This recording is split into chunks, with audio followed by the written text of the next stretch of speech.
humingi sa inyong pagtulong. Maawa po kayo sa taong bayan na nagdurusa sa ginagawa ng rehimeng ito.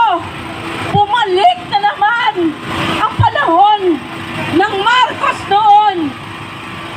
Ang panggigipit sa lahat ng nagsasalita laban sa kanya. Nawa po, ang jurisdiction ninyo ay ilabas na ninyo dahil ang ICC na walang karapatan, walang jurisdiction kay Tatay Digong ay nananamantala. Maleta ng ating pera dinala doon para bigyan ng kahirapan at pagdurusa si Tatay Digong. Hindi pa ba po sapat ang ginawa ng 6 na taon? Binigyan tayo ng karapatan.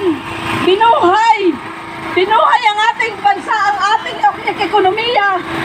Kahit na tayo ay naroon sa COVID, ang tao ay nagsusurvive.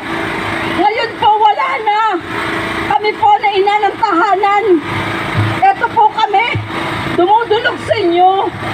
Hindi ko na kaya paano pahahatiin ang kinikita ng aking asawa sa araw-araw.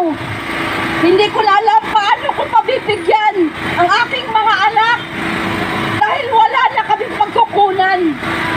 Ang pagtaas ng presyo ng bilihin,